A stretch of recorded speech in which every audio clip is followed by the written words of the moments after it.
first and foremost, let's get going with like where you got rolling on this thing. So you've got quite a busy background, and now you're with Indie Week and CD Baby. But take me back to the beginning of this for you, that journey of the music, how it started for you.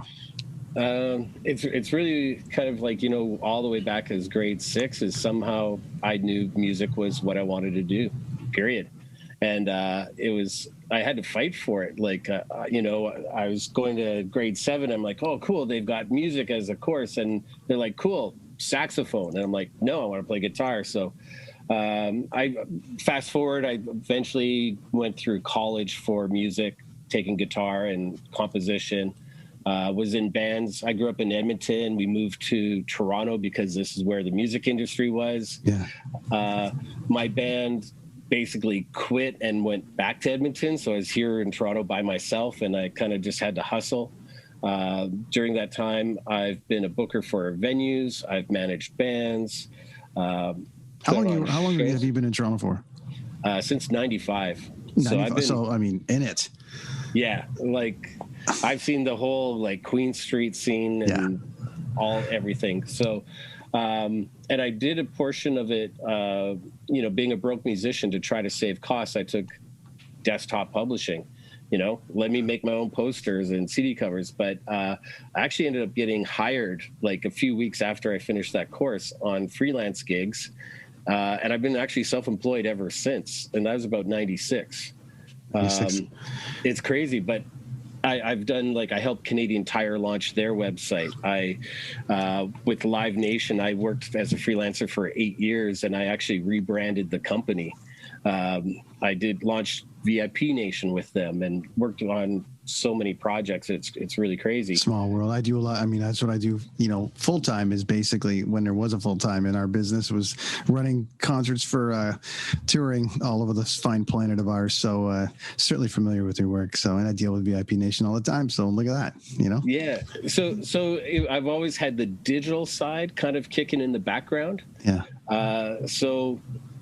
As things are right now, I'm kind of like now in my element even more, which is kind of exciting. But during that, I started Indie Week. That was around, I think it was 2003. Like this is like our 18th year, I believe. Like, it's crazy. It's been so long. And it was starting as a hobby. Like, it wasn't meant to be as it is right now. It just kept growing. And like, it was just literally meant to showcase new emerging artists in Toronto, get them in front of some industry or help educate them. And it just kept growing, and internationally more and more interest. And then we started doing stuff in Ireland, and then we moved it to UK. And then I've been doing stuff in Brazil.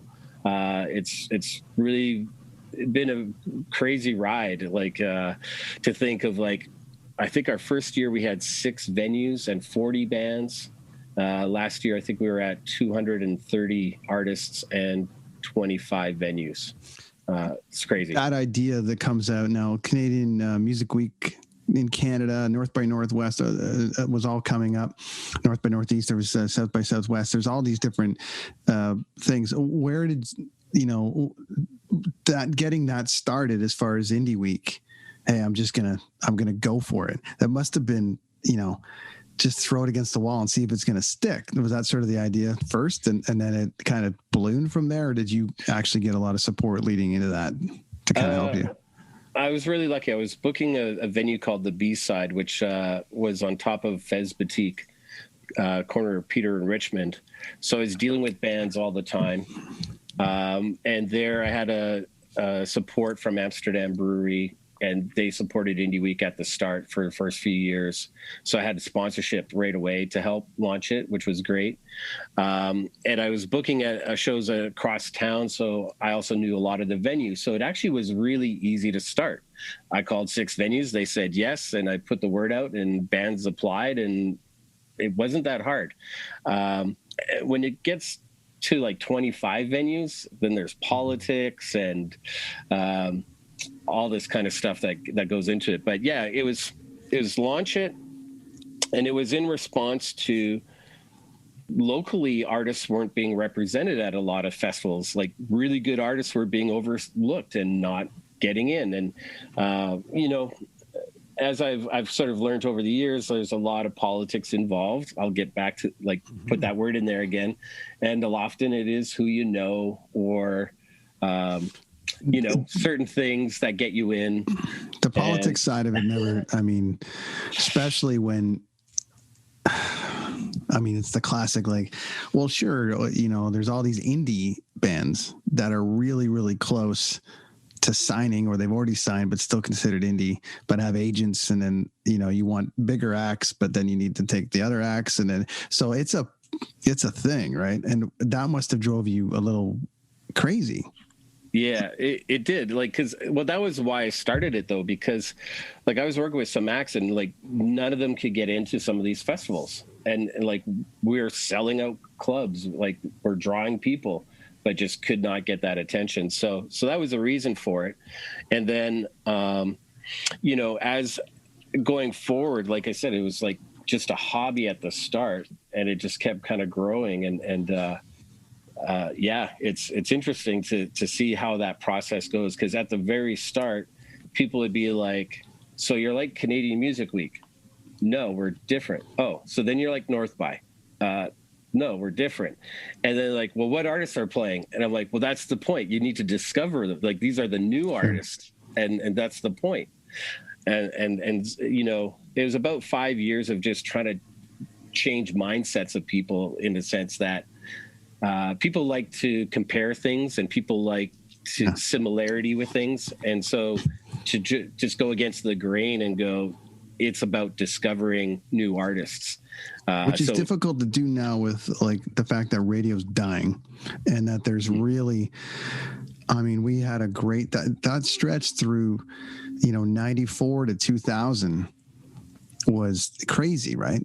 Anytime, but really that 90, let's say 92, probably all the way up to 2000, as far as indie, that really crazy scene that was happening on Queen, but in Toronto, across the country, bands just going gold in Toronto, things like that. But radio was so prominent then, and you literally would listen to the radio to find out where you were getting your information from. And it's hey, this is happening, this is happening, this is happening.